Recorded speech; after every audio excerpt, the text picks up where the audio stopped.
Satreskrim Polres Kepulauan Aru amankan kapal pengangkut BBM ilegal. 4 orang diperiksa. Satuan Reserse Kriminal Satreskrim Polres Kepulauan Aru mengamankan kapal KM Mina Maritim 153 yang diduga mengangkut bahan bakar minyak atau BBM ilegal di perairan Aru Tengah. Polisi menegaskan tindakan tersebut merupakan penegakan hukum, bukan pembajakan seperti yang dituduhkan pemilik kapal. Kasat Reskrim Polres Kepulauan Aru, Holmes J.D. Batubara, mengatakan penindakan dilakukan berdasarkan laporan masyarakat serta sebagai langkah antisipasi terhadap potensi kelangkaan BBM di tengah situasi geopolitik global. Demikian dikatakan Batubara kepada wartawan di ruang kerjanya pada Jumat 10 April 2026. Yang menjelaskan operasi penindakan dilakukan pada 19 Maret 2026 sekitar pukul 15.00 waktu Indonesia Timur di Sungai Manumbai.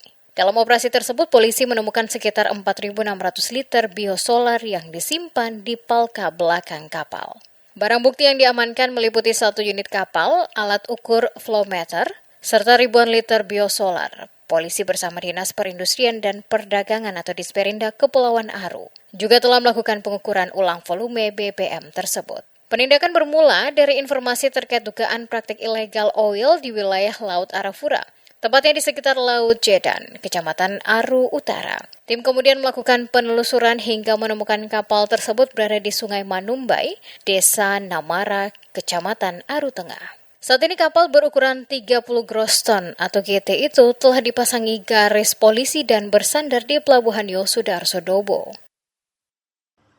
Penyitaan barang bukti yang dimana 1 buah kapal, 1 alat ukur flowmeter, dengan bahan bakar berupa biosolar sejumlah 4.600 liter. Kami sementara setelah melaksanakan penyitaan barang bukti, kami akan melaksanakan uji laboratorium. Batubara menambahkan, penyidik telah memeriksa 4 orang sebagai saksi, terdiri dari pemilik kapal, anak buah kapal atau ABK, dan kepala kamar mesin atau KKM. Sementara itu, nahkoda kapal masih dalam pencarian karena berada di luar daerah. Berdasarkan hasil pemeriksaan dokumen, polisi memastikan kapal tersebut tidak memiliki izin pengangkutan BBM. Hingga kini penyidik masih mendalami keterangan para saksi.